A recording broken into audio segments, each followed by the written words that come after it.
fui cruel por cancelar meu casamento uma semana antes de acontecer? Se você é novo no canal e gosta de histórias, já inscreva-se, deixe seu like e ative as notificações. Meu nome é Júlio, sou fisioterapeuta, tenho 48 anos, sou viúvo e pai da Renata e da Clarissa. Hoje seria o dia do meu casamento.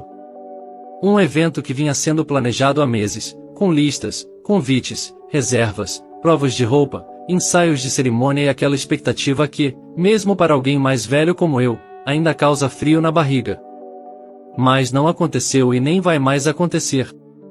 Em vez disso, acordei em casa com minhas filhas, fiz café da manhã como num domingo qualquer, e passei boa parte do tempo pensando em tudo que nos trouxe até aqui. Acordei mais leve do que imaginava.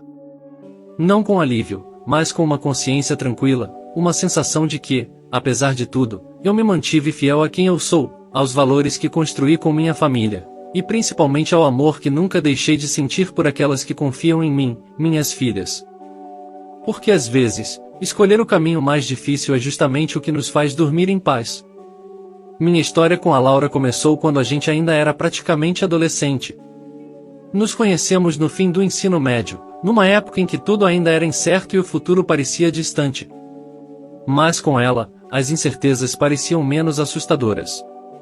Desde o primeiro encontro, sentimos uma conexão forte, natural, daquelas que não exigem esforço para existir. Ficamos juntos logo nos primeiros meses, e o namoro seguiu firme mesmo após a escola terminar. Fomos amadurecendo lado a lado. Eu entrei na faculdade de fisioterapia, ela escolheu psicologia. Nos ajudávamos com os estudos, dividíamos apostilas, noites viradas e até os lanches nos intervalos. Foi um período desafiador, mas cheio de sonhos. Morávamos em repúblicas diferentes, mas sempre dávamos um jeito de nos ver. Quando finalmente nos formamos, decidimos dar o próximo passo e nos casamos. Eu tinha pouco mais de 24 anos, e ela também. A vida adulta chegou com força, mas nós estávamos preparados. Encaramos o mercado de trabalho, enfrentamos dificuldades financeiras no começo, e juntos conseguimos construir nossas primeiras conquistas, nosso apartamento pequeno mais cheio de amor, nosso primeiro carro, e aos poucos fomos estabilizando. Construímos um lar, uma rotina saudável, um café juntos pela manhã, e planos para o futuro. Era uma parceria bonita, que cresceu com a gente, firmada em respeito, carinho e muita cumplicidade. Tivemos 2 filhas, Renata e Clarissa, em meio à melhor fase das nossas vidas. A chegada delas completou aquilo que já era bonito. A casa ficou mais cheia, mais viva. A Renata nasceu primeiro, e 2 anos depois veio a Clarissa. Cada nova fase delas era uma descoberta para nós. As primeiras palavras, os primeiros passos, as noites mal dormidas que eram compensadas com um sorriso banguela pela manhã. A gente se revezava nas tarefas, fazia questão de estar presente, mesmo com as agendas de trabalho. Tínhamos estabilidade, planos, fazíamos questão de tirar férias em família todo ano, mesmo que fosse uma viagem curta para o interior. O que importava era estarmos juntos. Aos sábados à noite, era sagrado, pizza no sofá e desenho animado com as meninas. Momentos simples, mas que preenchiam de verdade. Às vezes a felicidade está mesmo nos detalhes, nos rituais da convivência. Mas então veio a doença. A Laura, que sempre fez exames de rotina com disciplina, recebeu um diagnóstico daqueles que parecem um erro de laboratório: câncer, já em estágio avançado. O chão sumiu. O ar ficou pesado. Lembro de estarmos juntos no consultório, e do silêncio que pairou por minutos, como se ninguém soubesse o que dizer. Ela ficou em choque, eu também. Nos abraçamos ali mesmo, enquanto o médico tentava explicar o protocolo, os caminhos possíveis, o tempo estimado. Mas a Laura foi firme. Muito mais do que eu imaginava ser possível. Ela tomou a decisão de lutar com a mesma coragem com que viveu. Fez planos. Criou uma rotina de enfrentamento. Tentava manter o bom humor nas sessões de quimioterapia, levava livros, escrevia num caderninho o que sentia, o que pensava, o que não queria esquecer. Foram quase 6 meses intensos, de fé, de esperança oscilante, de tratamentos invasivos, de idas e vindas ao hospital, de noites sem dormir, de mãos dadas em silêncio. Foram meses em que vivemos como se cada dia pudesse ser o último, tentando ao mesmo tempo manter a normalidade para as meninas, esconder delas a gravidade, manter a rotina. Laura escrevia cartas de madrugada, me deixava bilhetes escondidos em livros, sussurrava que tudo ficaria bem mesmo quando já sabíamos que não estava ficando. Também houve lágrimas escondidas no banheiro, desabafos sussurrados aos amigos mais próximos, conversas profundas sobre o futuro, sobre como eu deveria agir, sobre as filhas, sobre a importância de manter viva a memória dela, não por vaidade, mas para que as meninas soubessem de onde vieram. Era um tipo de dor que não tem nome, porque é a mistura de perder, resistir, aceitar e continuar amando tudo ao mesmo tempo, mesmo diante do inevitável. E então, o fim. A vida que antes era cheia de planos passou a ser preenchida por uma ausência. Uma ausência que não se explica. E eu, que achava que tinha tudo sob controle, me vi ali, com duas meninas pequenas, tentando ser forte, tentando fazer o impossível, continuar. Ela se foi e eu fiquei com duas meninas pequenas, tentando ser pai e mãe, tentando não deixar a dor tomar conta da nossa casa. Eu não fazia ideia de como seguir. Só consegui porque tivemos muito apoio, tanto da minha família quanto da dela. Criamos um círculo de proteção e carinho que segurou a barra. Foi nesse acolhimento que nossas filhas cresceram. Por muito tempo, não consegui sequer pensar em outra pessoa. Eu estava reconstruindo minha identidade, reaprendendo a ser alguém sem a presença constante da Laura. Era como reaprender a andar, só que emocionalmente. Eu acordava de madrugada com medo do futuro, com um vazio difícil de preencher. Os aniversários das meninas, as reuniões escolares, as noites em que uma delas adoecia, tudo isso me lembrava que faltava uma parte da nossa base. Mas eu seguia. Um passo de cada vez. Com o tempo, aprendi a conviver com a ausência sem deixar que ela dominasse tudo. A vida seguiu também. As meninas cresceram, e eu comecei a me abrir mais. Não buscava ativamente por ninguém, mas também não me fechava. Foi então que, há 3 anos, conheci a Gabriela. Ela era diferente de tudo que eu já tinha vivido, mais jovem, 15 anos mais nova, empresária, cheia de planos e energia, com uma postura determinada diante da vida. Tinha uma presença forte, um olhar confiante e uma capacidade de conversar sobre tudo com entusiasmo. No início, confesso, isso me fascinou. Começamos a namorar. Aos poucos, ela foi se aproximando da minha rotina, conhecendo minha casa, minhas filhas, minhas memórias. A princípio, ela demonstrava curiosidade sobre como funcionava a nossa dinâmica familiar, perguntava sobre a Laura, sobre as crianças, e eu achava que essa abertura era um bom sinal. Eu queria muito que desse certo. Tinha medo de viver sozinho pelo resto da vida, mas também não queria fazer minhas filhas se sentirem em segundo plano. Com o tempo, a Gabriela passou a frequentar mais a casa, almoçar aos domingos, estar presente nos jantares de aniversário, ajudar em pequenas coisas. Embora não fosse uma relação calorosa com as meninas, eu pensava que era uma questão de adaptação, afinal, ninguém ali tinha pedido por aquela nova configuração familiar. Depois de cerca de 1 ano, decidimos morar juntos. Eu sabia que não seria fácil, e realmente não foi. As meninas estranharam a nova presença constante, e mesmo Gabriela, que até então parecia compreensiva, começou a demonstrar sinais de incômodo com certas lembranças que faziam parte do nosso dia a dia. Coisas antigas da Laura, até livros e brinquedos antigos das meninas. Coisas que fazem parte da história de uma casa. Mas eu relevava, sempre acreditando que o tempo traria a compreensão. Há 6 meses, durante um fim de semana em que estávamos viajando, pedi Gabriela em casamento. Foi num restaurante à beira-mar, num clima bonito, ao pôr do sol. Ela disse sim na hora. Eu estava emocionado, sentia que estava dando mais um passo na reconstrução da minha vida. Fiz isso acreditando, de verdade, que era o certo. Que recomeçar não significava apagar o passado, mas sim construir algo novo ao lado de alguém que compreendesse essa bagagem. Parecia o passo natural de alguém que estava tentando recomeçar, e, no fundo, também queria acreditar que merecia essa nova chance de ser feliz.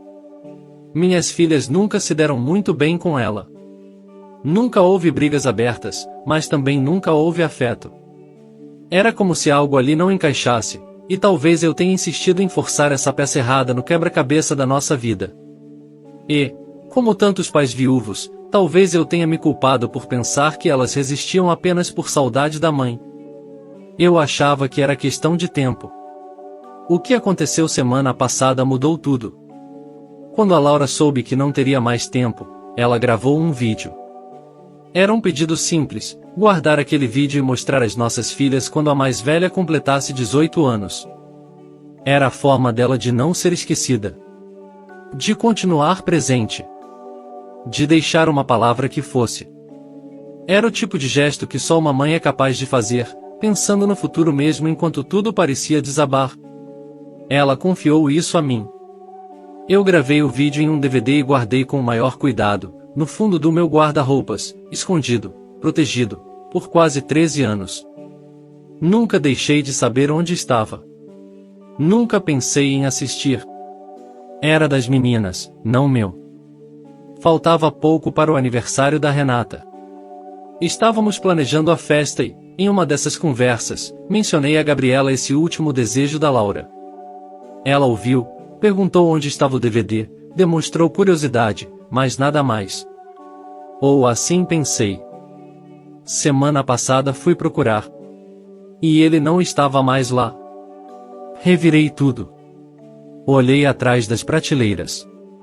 Vasculhei caixas. Até que perguntei a ela. E a resposta me travou, joguei fora. Não vou casar com um homem que guarda coisa de ex. Sem culpa. Sem remorso. Como se aquilo fosse uma camiseta velha, uma foto esquecida. Como se não envolvesse duas meninas que cresceram sem a mãe, e uma mulher que, mesmo à beira da morte, pensou em como ser lembrada por elas. Não era uma coisa de ex. Era o último gesto de uma mãe para suas filhas. Algo que eu prometi guardar. Algo que não me pertencia, nem a ela. Era algo sagrado. E ela violou isso. Na hora eu não gritei. Não chorei. Só senti uma frieza que eu nunca tinha sentido. Um silêncio incômodo. Eu olhei para ela e percebi que estava diante de alguém que nunca entendeu de verdade quem eu era. Respirei fundo. E apenas disse, então não vai ter casamento. Ela deu uma risada curta, sarcástica, e disse, para de ser dramático, como se tudo aquilo fosse apenas um exagero meu. Como se o valor das memórias que construímos pudesse ser medido por conveniência emocional. Cancelei tudo. Há uma semana do altar. Avisei aos convidados, aos fornecedores, às meninas. Não quis escândalo. Não quis revide. Só queria distância. A Gabriela tentou justificar, tentou culpar meu apego ao passado. Mas não era o passado. Era respeito. Memória. Amor que sobreviveu à morte. Era compromisso com algo maior do que o tempo, a história que construímos juntos e o futuro que a Laura tentou cuidar até o fim. E agora, escrevendo isso no dia em que seria meu casamento, estou com minhas filhas. Fizemos um almoço juntos. Rimos, lembramos da mãe delas. As duas nunca souberam da existência do DVD, e hoje, pela primeira vez, contei tudo. Contei sobre o pedido da Laura, sobre o vídeo gravado, sobre onde eu o tinha guardado por todos esses anos, e o que aconteceu. Elas foram compreensivas comigo, me ouviram em silêncio, seguraram minha mão. Não houve cobrança, não houve raiva, apenas um sentimento coletivo de perda, mas também de respeito e união. Enquanto eu contava, uma tristeza profunda me atravessava. Porque por mais que a gente tenha dado amor, cuidado e presença, elas eram muito pequenas quando perderam a mãe. Tão pequenas que não conseguiram guardar quase nenhuma lembrança concreta dela. E esse vídeo seria como uma ponte, uma janela para ouvir sua voz de novo, ver seu rosto falando diretamente com elas, mesmo que por alguns minutos. Saber que isso talvez tenha se perdido é como reviver aquela perda mais uma vez. Estamos pensando juntos em como lidar com isso, e em como transformar essa dor em mais um capítulo da nossa história. Mas o que não se perdeu foi o compromisso que eu fiz naquele dia no hospital, de cuidar das minhas filhas, de proteger o que restou da nossa história.